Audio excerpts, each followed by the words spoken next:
আচ্ছা, আপনাদের গাঁগঞ্জের দিকে কোনো আত্মীয় থাকে? যেমন ধরুন দাদু, দিদা কিংবা দুঃসম্পর্কের কাকা বা জেঠু থাকে না? বাড়িতে পুরনো কোনো ফটো অ্যালবাম আছে? পুরনো বলতে তাও 70-80 বছর পুরনো মানুষদের ছবিওয়ালা। কি ভাবছেন এসব কেন জিজ্ঞেস করছি হঠাৎ? কারণ আছে বন্ধু। আজ আপনাদের জন্য নিয়ে এসেছি এমন একটি জিনিসের ইতিহাস যা কয়েক ডজন বছর আগে পর্যন্ত মানুষের হাতে হাতে ঘুরত। আজকাল যেমন বিড়ি কিংবা সিগারেট ঘোরে, ঠিক তেমন। পুরনো ছবিতে সবার দেখার সুযোগ না হলেও পুরনো দিনের সিনেমায় আমরা প্রায় সকলেই বস্তুটি দেখেছি। আন্দাজ করুন, আর না পারলে ধৈর্য ধরে শুনতে থাকুন। আপনারা শুনছেন ক্লক টাওয়ার পডকাস্ট। পৃথিবীর বিভিন্ন দেশের বিভিন্ন সময়ের বিভিন্ন মানুষের গল্প নিয়ে আমরা আসি প্রত্যেক সপ্তাহে শুক্রবার। এমন সব গল্প যা শুনতে গল্প হলেও আসলে সত্যি। এরকমই সত্যি গল্প শুনতে আমাদের চ্যানেলটি সাবস্ক্রাইব করুন আর শুনতে থাকুন আজকের পর্ব। এসে গিয়েছে আমাদের নতুন গল্পের চ্যানেল কাহিনী স্কোপ, লিংক থাকলো ডেসক্রিপশনে। সাবস্ক্রাইব করুন আর শুনতে থাকুন দারুণ দারুণ সব গল্প। হুঁকো শব্দটা আরবি। সেই কবে উট সাওয়ার কোনো আরব বণিকের হাত ধরে হয়তো সে দিগ্বিজয়ে বেরিয়েছিল। আবার অনেকে আন্দাজ করেন পর্তুগিজদের সঙ্গী হয়ে সাগর পাড়ি দিয়ে প্রথম কালিকটেই এসে নেমেছিল।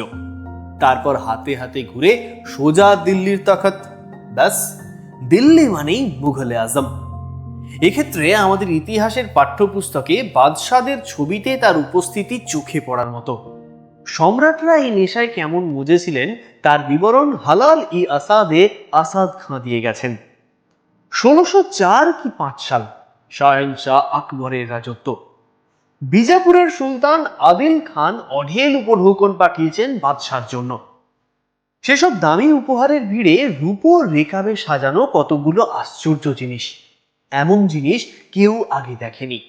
একটি দণ্ডাকার হাতল, মণিমুক্ত গাঁথা, হাত তিনেক লম্বা সাপের মতন একটি সরু নল, আরেকটা ছোট মুখ নল, সোনার ডিমের মতো একটি পান সুপারির বড় পেটি, তার গায়ে সুন্দর কারুকাজ। কিন্তু ভেতর থেকে পানের বদলে বেরিয়ে এলো কিসের যেন কালো কালো পাতা। অবাক হয়ে শাহেনশাহ জানতে চাইলেন কি এটা। পাশেই দাঁড়িয়েছিলেন আজিজ কোকা মির্জা ওরফে নবাব আজম খান। তিনি লম্বা কর্নিশ করে জানালেন এর নাম হুঁকো। মক্কা মদিনায় এই জিনিসের খুব চল। এতে ধূমপান করা খুব আরামের, এমনকি অনেক সময় এই ধূম ওষুধেরও কাজ করে। সম্রাট যাতে সুস্থ থাকতে পারেন এই ভেবে আসাদ খান নিয়ে এসেছেন। বাদশার চোখে মুখে কৌতূহল। আসাদ আজম ফাঁকতালে এক চিলিম তামাক সেজে ফেললেন। সম্রাট দিলেন টান। হিতৈষীরা বিধিনিষেধ করেছিলেন বটে, কিন্তু বাদশাহ সেসব কানে না তুলে উল্টে আসাদ খাঁরই প্রশংসা করলেন। ক্রমশ সভাসদদের বাকিদের হাতেও উঠল গড়গড়া। মুঘল দিল্লি তামাকের গন্ধে ম ম করে উঠল। শুরুটা কিছুটা এইরকমই ছিল। যে দিল্লি একসময় তামাক বর্জিত ছিল সেখানেও কেনা বেচার ঢল নামল। মুঘল সম্রাটরা তামাকের উপরে কর চাপালেন। শুধু ওই বিক্রয় বাবদ মুঘল কোষাগারে দৈনিক হিসেবে নগদ 5,000 টাকা করে জমা পড়তে লাগলো। তাহলে আন্দাজ করতে পারছেন নিশ্চয়ই যে কি হারে তামাকের বিক্রি বাটা চলতো। শুধু পুরুষদের মধ্যেই নয়, বেগম মহলেও হুঁকোর আঁচ ছড়ালো। তামাকের গন্ধে মুঘল হারেমও ভুরভুর করত। জাহাঙ্গীর অবশ্য একবার চেষ্টা করেছিলেন হুঁকো চর্চা বন্ধ করতে, তবে বলাই বাহুল্য তার ধোপে টেকেনি। এবার নিশ্চয়ই জানতে ইচ্ছে করছে যে বাংলায় এই হুঁকোর চল আগে থেকেই ছিল নাকি এসব দিল্লির দেখা দেখি। যতদূর জানা যায় আকবর বাদশাহের কালকে আমাদের হরিপদ কেরানিরা হারাতে পারেননি। তবে একবার বাংলায় বাবুদের মধ্যে এই হুঁকো কালচার ঢোকার পর তা সাহিত্যিকদের রচনা থেকে বিজ্ঞাপনের পাতা সর্বত্রই জয়ধ্বজা উড়িয়েছিল এই বিষম বস্তুটি। 1690 সাল, অরঙ্গজেবের আমল। যে দক্ষিণ ভারত থেকে আসাদ খাঁ হুঁকো নিয়ে এসেছিলেন সেই দক্ষিণ ভারতের চরম বিপর্যয়। সাম্রাজ্য যায়। 90 সালের 24শে আগস্ট এক ভরা বর্ষার দিনে হুগলির পাট তুলে জব চার্নাক সেদিন কলকাতায় নৌকো ভেড়ালেন। আজকে যেখানে বউবাজার আর লোয়ার সার্কুলার রোডের মোড়, শোনা যায় সেখানে নাকি একটা বিরাট বটগাছ ছিল, নিচে হাঁটুরেদের বৈঠকখানা। সেখানে বসেই নাকি প্রথম সুখ টান দেন সাহেব। তবে এই হুঁকো বিলাস তার জন্য পয়মন্তই বটে, কারণ কোম্পানির নির্দেশ ছিল চার্নাক যেন চট্টগ্রামে পাড়ি দেন। তেমনটা হলে জল জঙ্গলে ভরা কলকাতা কখনোই আজকের কলকাতা হতো না। জব চার্নাকের নামই বা তখন কে অত মনে রাখত? সেদিনের সেই কলকাতায় লাট সাহেবের প্রাসাদ থেকে টম ডিক হ্যারির কুটির পর্যন্ত সর্বত্রই দেখা গেল হুঁকোর রমরমা। মুঘল দিল্লির দেখা দেখি গড়গড়ার নলছে মুখে এরা সাম্রাজ্য প্রতিষ্ঠার স্বপ্ন দেখতে থাকলেন। সাহেবদের পাশাপাশি তাদের মেমরাও মজলেন আলবোলার নেশায়। থিয়েটার হল থেকে বল ড্যান্সের আসর কিংবা লাট প্রাসাদের কনসার্ট, সর্বত্রই তামাকের গন্ধ। হুঁকো না গেলে সাহেবরা কোথাও যেতেই পারেন না। 1779 কথা। তখন কলকাতায় লাট সাহেব ছিলেন ওয়ারেন হেস্টিংস। একদিন মাননীয় গভর্নর দম্পতির কাছ থেকে কনসার্ট শোনা আর সাপার খাওয়ার নিমন্ত্রণ এলো সাহেবদের কাছে। বৃহস্পতিবার রাত্রে অনুষ্ঠান। দু একদিন আগে থাকতেই চিঠি আসা আরম্ভ হয়ে গেল। টম সাহেবও চিঠি পেলেন। এখন এই প্রসঙ্গ তোলার কারণ হলো, এই চিঠিতে এমন কিছু ছিল যা সে সময় হুক্কা বস্তুটির গুরুত্ব চোখে আঙুল দিয়ে দেখিয়ে দেয়। চিঠিতে লেখা ছিল, হেস্টিংস দম্পতি সাহেব আসলে বিশেষ খুশি হবেন। The comfort to begin at 8 o'clock. Mr. Tom is requested to bring no servant except his হুঁকো বরদার। কাজেই হুঁকো সেবক ছাড়া লাট প্রাসাদে নেটিভদের প্রবেশাধিকার ছিল না। হুঁকোর কল্যাণেই তারা বরদার সেজে লাট প্রাসাদে ঢোকার প্রথম সুযোগ পেল। সেকালের বিজ্ঞাপনে পর্যন্ত হুঁকো তামাকের বাড়বাড়ন্ত। 1794 সালে 14ই আগস্ট ক্যালকাটা গেজেটের পাতায় তামাকের বিজ্ঞাপন আসে। অম্বুরি বা বালাখানার নয়, খাস ভাগাসপুরি তামাক, সুপিরিয়র কোয়ালিটি, ফ্লেভার্ড, টাটকা তাজা। প্রতি মনের দাম 20 সিক্কা টাকা। শুধু তামাক নয়, নানা সুগন্ধি মশলাও সেকালে পাওয়া যেত কলকেতে সাজবার জন্য। মৃগনাভি, গোলাপ জল, কিশমিশ এইসব সাহেবদের তামাকে হামেশাই ব্যবহার করা হতো। এইচ ম্যাককে আরেক তামাক গন্ধ আবিষ্কার করলেন, নাম দিলেন এসেন্স ফর হুকা। 1808 সালে 24শে ফেব্রুয়ারি কলকাতা গেজেটের বিজ্ঞাপন বেরোলো। হুঁকোমত্ত কলকাতাবাসীর সঙ্গে এই সুগন্ধি দ্রব্যটির পরিচয় করিয়ে দেওয়াই ছিল বিজ্ঞাপনদাতার উদ্দেশ্য। এ যুগে হুঁকো শুধু নেশাই ছিল না, ছিল আভিজাত্যের মাপকাঠিও। হুঁকো আর হুঁকো বরদার না থাকলে সে সাহেব আবার সাহেব নাকি?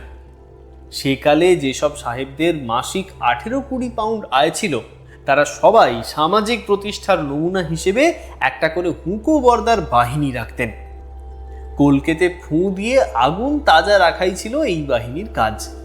পোশাকে আশাকে আর চলনে চালনে এরা ছিল সৈনিকদের মতো। কেবল বন্দুকের বদলে এদের হাতে থাকতো হুঁকো। এদের রোজগার পাতিও বেশ ভালোই হতো। ইতিহাসে পর্যন্ত তারা নাম রেখে গেল, এও তো কম কথা নয়। হুঁকো হতো নানা ধরনের, নানা নামের। আলবোলা সব থেকে চালু আর জনপ্রিয় ছিল। আলবোলার নলকে সাহেবরা বলতেন স্নেক। এই নলের নানা রকম রং আর ডিজাইন হতো। কারো মুখ থাকতো সোনা দিয়ে বাঁধানো, কারো গায়ে আবার মণিমুক্তোর কারুকাজ। সাহেবরা যে চেয়ারে বসে তামাক খেতেন, তার পেছনের পাতা কার্পেটে শৌখিন নলটা বিছানো থাকতো। খাওয়া দাওয়ার পর সাধারণত সাহেব আর মেমদের হাতে হাতে ঘুরত এই হুক্কা। ক্রমশ সাহেব মেমের গণ্ডি ছাড়িয়ে কলকাতার বাবুদের হাতে উঠল হুঁকোর নল। ধল সাহেব আর কালা নেটিভরা মিলেমিশে একাকার হয়ে গেল তামাক পোড়া ধোঁয়ায়। তবে ইতিহাসের চাকা কিন্তু ঘোরে। তেমনি মুঘল যুগের অবসানে এলো কোম্পানির রাজত্ব। আবার কোম্পানির হাত থেকে মহারানী ভিক্টোরিয়া রাজস্ব বুঝে নিলেন।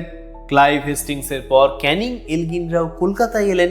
চাঁদপাল ঘাটে অনেক তোপ পড়ল। পুরনো কেল্লা ভেঙে নতুন কেল্লা উঠল। হিকির কাগজ থেকে হিন্দু পেট্রিয়ট অবধি চালু হয়ে গেল। হুঁকো কিন্তু তখনও চলছিল। 1866 সাল নাগাদ বিখ্যাত রত্ন ব্যবসায়ীর চার্লস নেফিউ এর কোম্পানি তৈরি করলো হুঁকো। হিজ এক্সেলেন্সি ভাইসরয় আর লেডি লরেন্সের জুয়েলার ছিলেন এই চার্লস নেফিউ।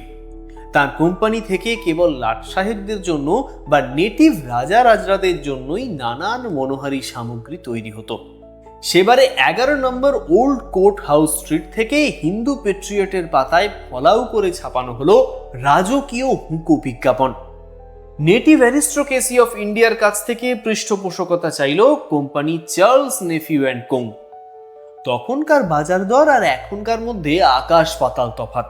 কাজেই যখন 5 টাকায় হেসে খেলে সংসার চালানো যেত, তখন রুবি গ্লাস আর রূপো বাঁধানো 135 টাকা দামের হুঁকোই ছিল সব থেকে কম দামের। আরেকটু ভালোটার দাম 350, আর যেটা মনোহারি হালকা পোর্সেলিন আর নরকত দিয়ে মোড়া তার দাম 500। তবে সবটা যদি রূপো আর মরকত মোড়া হয় তাহলে তার দাম 3000। এসবও তুচ্ছ হয়ে গেল যখন চার্লস নেফিউ অ্যান্ড কোম্পানি তাদের বিজ্ঞাপনে সেই বাদশাহী হুঁকোটির কথা লিখল। A magnificent solid gold hookah set with diamonds, rubies and large emeralds inlaid with flowers in small diamonds and rubies. This is one of the most elegant ever manufactured and the only one of the kind in India. রূপের বর্ণনা দেখেই আন্দাজ করতে পারছেন দক্ষিণা? না না, তেমন কিছু নয়, মাত্র 15,500 টাকা। মেয়েদের গয়না যে দাম দাবি করতে পারে না, এই বাদশাহী হুঁকো সেই দাম চেয়ে বসলো। অর্থাৎ হুঁকো তখন কেবল ধূমপানের সরঞ্জাম ছিল না, ছিল রীতিমতো স্টেটাস সিম্বল। তবে একদিন আসে যখন রাজা বাদশার সময় ফুরিয়ে আসে। হুঁকোরও ধীরে ধীরে সেই দিনই যেন এগিয়ে আসতে শুরু করেছিল। এলো চুরুট, পাইপ, সিগারেট, সিগার। ধীরে ধীরে বেচারা হুঁকো কোন ঠাসা হলো।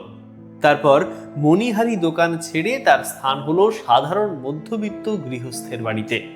সোনা রূপা নয়, নিতান্ত কাঠের হুঁকো আর উপরে পোড়ামাটির ছিলিম। এভাবেই শেষ বছর 50 চলেছিল তার। তবে শেষ অবধি জাদুঘর ছাড়া বেচারা হুঁকোর আর ঠাঁই রইল না।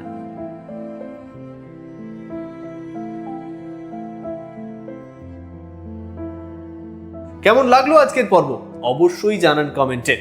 আমরা বাংলা ভাষায় আপনাদের জন্য তৈরি করার চেষ্টা করছি বাঙালির ইতিহাসের সব থেকে বড় অডিও লাইব্রেরি। আগামী প্রজন্মের জন্য আমরা রেখে যেতে চাইছি চেনা শহর বা মফস্বলের অচেনা গল্প, কিছু মানুষের গল্প। আপনাদের যদি আমাদের কাজ ভালো লাগে তাহলে অবশ্যই একটা লাইক করে দেবেন। এরকম আরো পর্ব শুনতে চাইলে সাবস্ক্রাইব করে সঙ্গে থাকবেন। আর যদি মনে করেন এরকম কাজ আরো অনেক মানুষের কাছে পৌঁছানো উচিত, তাহলে না হয় একটু বন্ধুদের সঙ্গে শেয়ার করে নেবেন। আর যদি আপনি ইউটিউবের নতুন হাইপ অপশনটি দেখতে পাচ্ছেন, তাহলে সেটাই ক্লিক করে দেবেন। আপনার ছোট্ট এই ভালোবাসা আমাদের পৌঁছে দিতে পারে আরো অনেক মানুষের কাছে। এসে গিয়েছে আমাদের নতুন গল্পের চ্যানেল কাহিনী স্কোপ, লিংক থাকলো ডেসক্রিপশনে। সাবস্ক্রাইব করুন আর শুনতে থাকুন দারুণ দারুণ সব গল্প। আজকের পর্ব পাঠে ছিলাম আমি সৌম্য, স্ক্রিপ্ট রাখা, পরিকল্পনা কৌশিক রায়, কভার ও ভিডিও এডিট ইনভিজিবল ম্যান। আগামী সপ্তাহে আমরা আসছি আরো একটি নতুন পর্ব নিয়ে। সঠিক সময় নোটিফিকেশন পেতে অবশ্যই সাবস্ক্রাইব করে রাখুন আমাদের চ্যানেলটি। তাহলে দেখা হচ্ছে আবার পরের শুক্রবার ঠিক রাত 9টায়। ততক্ষণ ভালো থাকবেন, সুস্থ থাকবেন।